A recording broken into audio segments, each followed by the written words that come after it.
For the second time in 2 months, the Ku Klux Klan came to Columbus.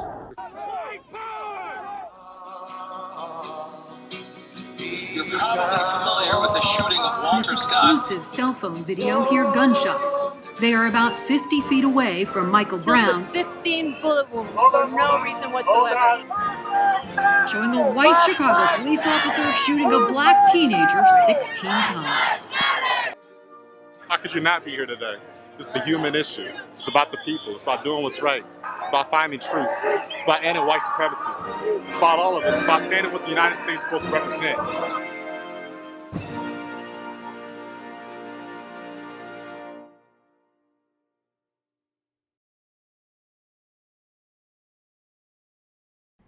Hi, and welcome back to another installment of Check Your Bias. I'm Kathy Lynch, and I'm here today with George Claxton. Welcome, George.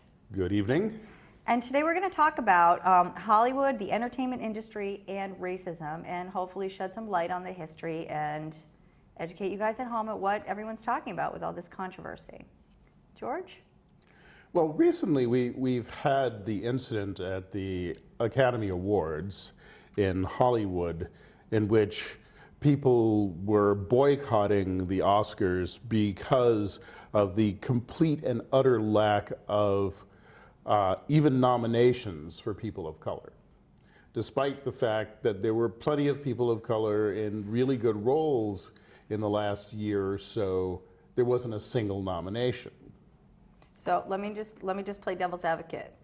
Well, that's just how this year rolled out. Except if you look at the last 75 years, you'll see a very similar pattern.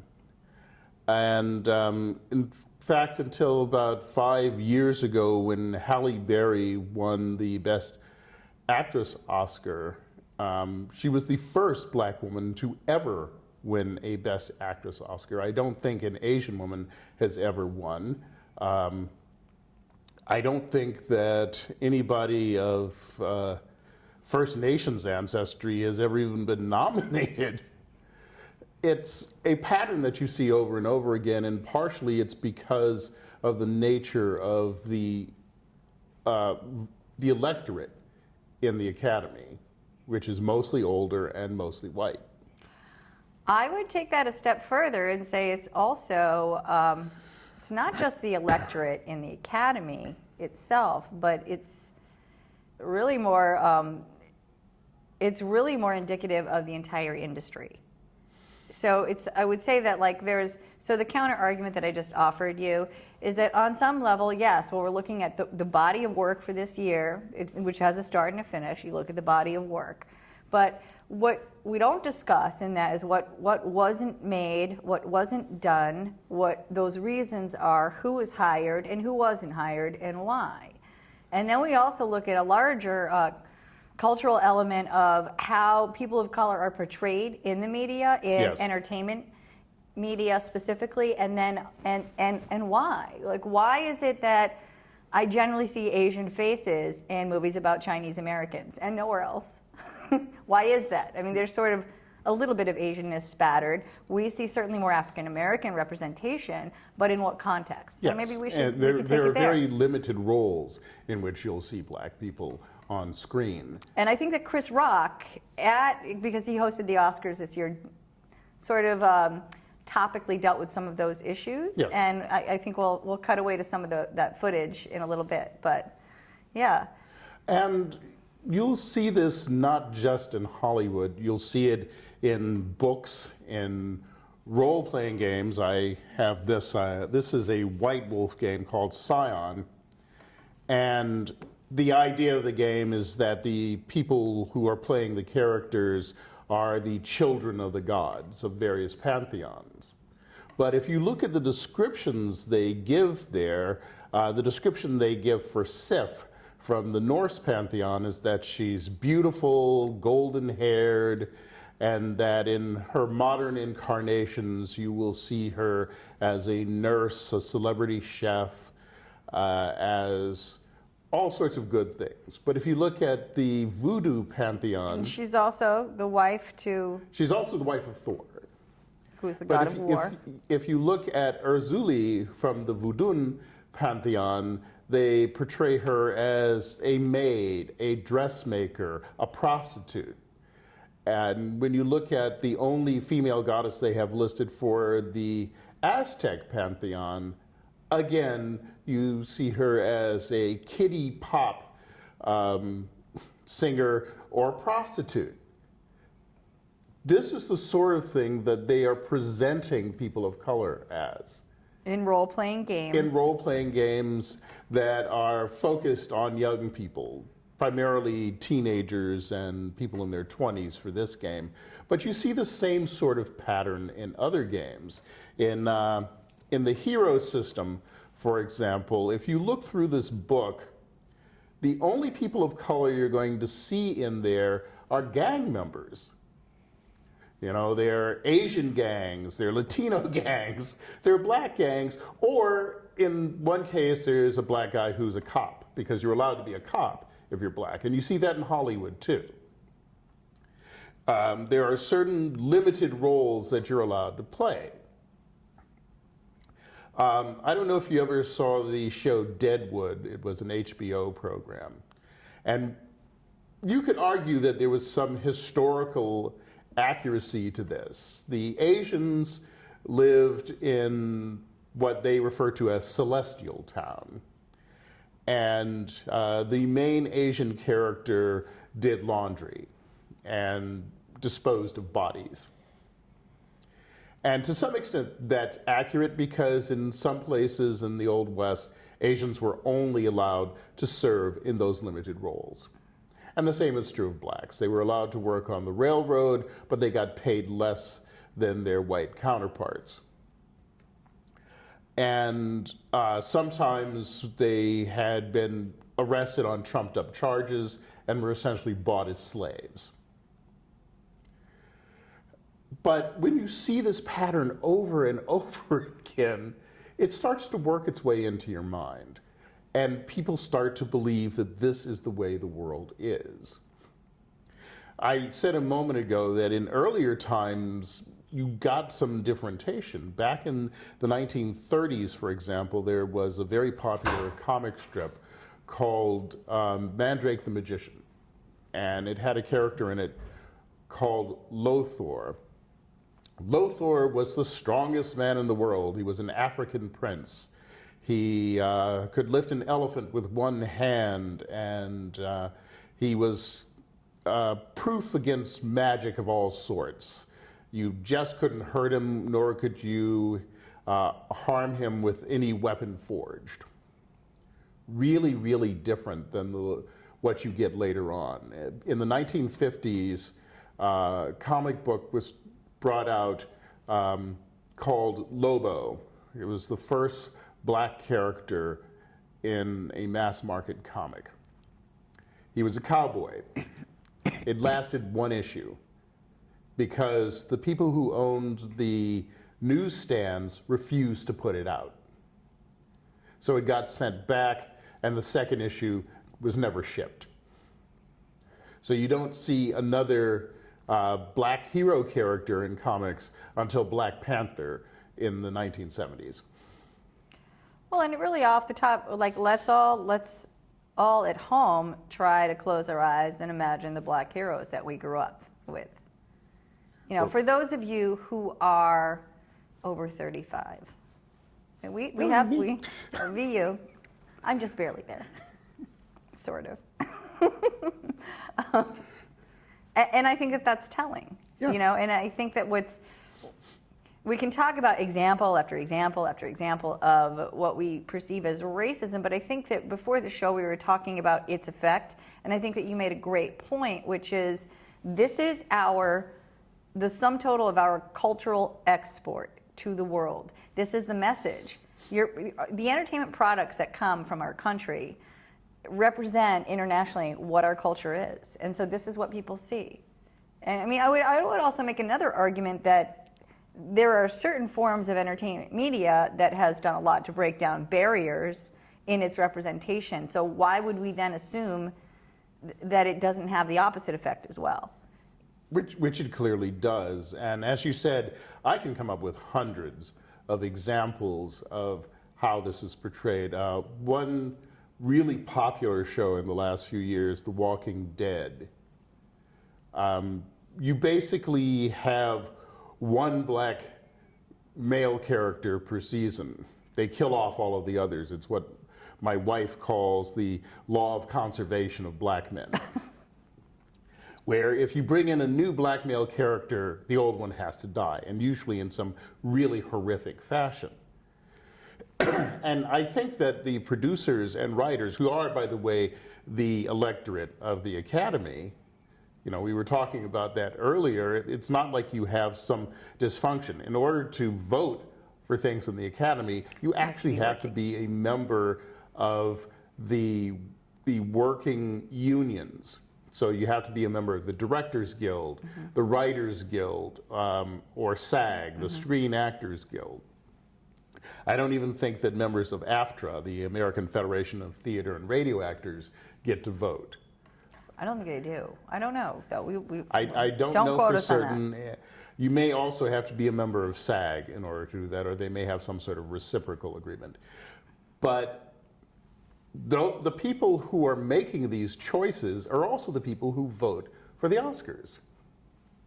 And for television programs, which I think affect people even more than movies, you'll see again and again the same patterns of behavior. There's the now famous trope that the black man always dies first. And it's gotten to the point where some movies and television shows have begun to play on that and, you know, recognize that it's a problem. They'll have the black guy say, "Oh, at least I wasn't the first one to die." Because you see it over and over again. There was a television show a few years back, it may still be on, I don't know, called Falling Skies. It's actually set in Massachusetts after an alien invasion. And it shows this group of ragtag alien fighters making their way west from Boston. I was waiting for them to get all the way out to Northampton, East Hampton, but they sort of stopped in Framingham the last I saw. For the first 5 episodes out of The Good Guys, the only person to die was a black male.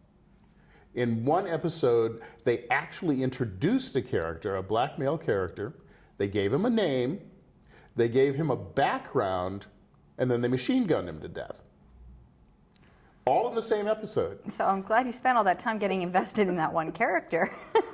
In Walking Dead, in the initial series, you had the character T-Dog, who basically had no function. He didn't even have a name. I think it was something like the 12th episode, they finally gave him a name, which was Theodore or something. And all we know about his background was that he drove a bus for a church. Because, of course, all black people are religious. Something like Battlestar Galactica. All of the black people you saw in the show, they were all non-coms, and all of them religious. And you see this over and over again, and it starts to drive you nuts. I've been happy recently. There are some series that I've seen, Arrow, for example, on the CW network, where there's a black character who's intelligent, he's strong, he is the best friend of the lead character, and he has a background, he has a history. He fought in Afghanistan. He has a wife and a daughter. We know all of this stuff about him, and while he gets shot a lot and he gets knocked out a lot, he isn't the first one to die. But is he the buddy? Is he back to just being the buddy? Like the Tonto? He is the buddy, but he also acts on his own. He does things on his own, and he's the guy that tries to keep the main character from doing stupid things. But he's not the magic Negro, because you also have that trope where, you know, well, I'm the one that gives you the wise advice, but I have no history and background of my own. Right. And you know, you brought up Tonto. If you go back to the original Lone Ranger series, long before Johnny Depp, Tonto was actually quite bright and had a lot of skills. Yeah, he was the sidekick, but you sort of expected the sidekick, particularly at that time, because all heroes had a sidekick. You had Superman with Jimmy Olsen and Lois Lane, who were there to get into trouble so that Superman could come and save them. Right. But I think that there's something, it's a little bit, it's a deeper level, I think, that when we always choose buddies, the superhero buddy is the person of color, and that's how you kind of sneak it in. Yeah. Because you can't keep them out all the time, kind of like, you know, bathrooms and wedding cake. And back in the 50s and 60s, particularly when the public wouldn't accept a black hero, it was unusual to see that. I Spy, which starred Robert Culp and Bill Cosby, who has other problems now, but this was the first portrayal of a black man as a hero, and he was the sidekick. There's no question about that. His role in their undercover, their legend, as it's called in the business, he was the coach of Robert Culp's tennis player.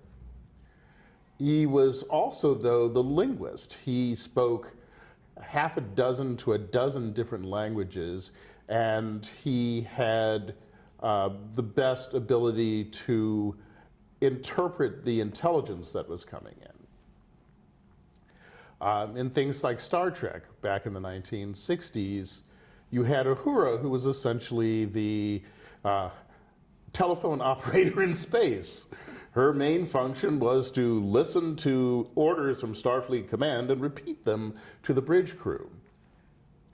On the other hand, this was a positive portrayal of a black woman doing something important in the future. You even had an Asian guy, George Takei, who's famous now for doing all sorts of other things. He's been a director and he's appeared in lots of other television shows. And makes the best memes ever. And he makes good memes. But he was the helmsman and navigator for this huge starship. Something you would almost never see. And even then, it caused problems for people. And we still see this today. You may remember there was a big uproar over, I think it was a Cheerios commercial a couple of years ago, where there was an interracial family. And there were people writing hate mail into this little girl, biracial child, who was in the commercial with a black father and a white mother. And people were going nuts about this. And you're going, seriously? This is a commercial for a cereal. And okay, the cereal may not be great, but it's just a commercial. Why are you people getting so upset about this? And why are people getting so upset about that? Because racism has never gone away. No, it hasn't. And I hear people all the time being surprised by this. Oh, this is the 21st century. We should have dealt with this already. Well, yeah, but we haven't. And I think that is, thanks for saying that, because I think that that's sort of the purpose of this show, isn't to point to all the figures of Klansmen holding a noose. It's to examine how we put on different lenses as a culture, as a community, as individuals, and then view the world. That's what our bias really is. And so in Hollywood, I think that, or in Hollywood or the entertainment industry, that's what we see. We see things represented a certain way. Those are conscious choices. Writers, people write those. God doesn't send down scripts from heaven, okay? And it reflects what our attitudes are. So when we talk about institutional racism, when we talk about our biases, that's what we're talking about. It's about the choices that are made behind the scenes, not the names that you call people. Yes. That just like every other facet of humans coming together to exist, this is a complicated issue. It's multifaceted, and saying one area is better doesn't erase the problem. Actually, I'll give you a perfect example. There were a couple of movies that were released either late last year or early this year. One of them was Exodus, and the other was Gods of Egypt. In both cases, the director chose specifically to put all of the main actors as white, even though it's set in Africa. He also, in the case of Exodus, all of the evil characters, and I do mean every single one, was dark-skinned. So all of the servants were dark-skinned. All of the assassins were dark-skinned. And he later tried to wave it away by saying, well, take a look at the statue of Queen Nefertiti. She was Caucasian. Well, first of all, she couldn't possibly be Caucasian because she wasn't from the Caucasus and had never been near the Caucasus. Secondly, take a look at the statue of her husband, pronounced Negroid features. But he didn't want to see that because in his mind, everything in the past, anybody of royal blood in the past, had to be white. In the case of gods of Egypt, all of the Egyptian gods are portrayed by white guys.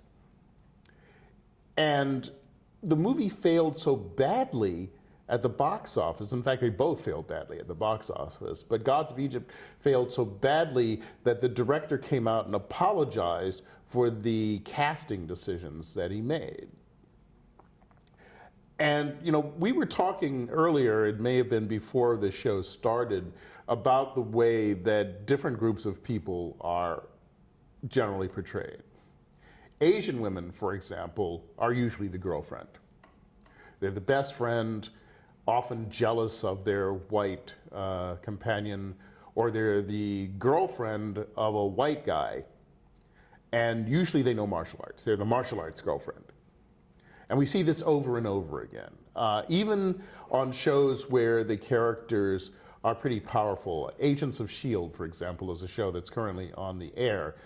Ming-Na Wen is one of the primary characters. Love her. And she's wonderful. She's a Mulan. wonderful actress. But she's also the martial artist. That's one of her major functions. She flies the plane and she beats people up. And at one point, she is the secret girlfriend of the white male tough guy, Grant Ward. So again, she gets to be the martial arts girlfriend. Even though she's an important character on the show, she has her own background.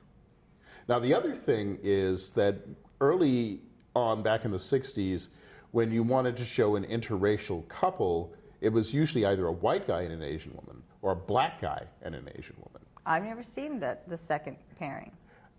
It happened fairly often. There was a show called ER back in like the 70s or 80s, not the famous one, though both of them starred George Clooney, strangely. Oh. And in the earlier version of ER, which was a half-hour comedy, there was a black guy who was a cop and an Asian nurse, and they were paired. And that's an example. On Agents of S.H.I.E.L.D., Ming-Na Wen's character was actually married to a black psychiatrist. Okay. So again, that's the pairing that's allowed. If you see something like a black guy and a white woman, one of them has to die. I'm just trying to picture in the boardroom when they're developing it, like, oh no, he'll have to die. Yeah, and it's probably not something that's in the forefront of their mind. It's not something that they say explicitly. You know, I think they're narrative, they're narrative structures that when you're working in this structure, you do that because that's what happens in narrative structures, and that's, you know, these movies are narrative structures. TV shows are shorter narrative structures. Yes. So it is, and I think that picking out the bias is understanding the process of how things work and how they're made and what we bring to the table as individuals before we've made anything. Yeah. And then we see the results. Yes. So it's interesting. George, I want to thank you so much for coming today. Certainly. Good to see you as usual. I understand we'll be losing you for a little while. Yes, I've been deployed and I'll be gone for a while, but I'll be back eventually. Yay! So we'll continue our conversation Yes. when you get back. Good luck. Thank you. Thank you for watching and have a nice evening.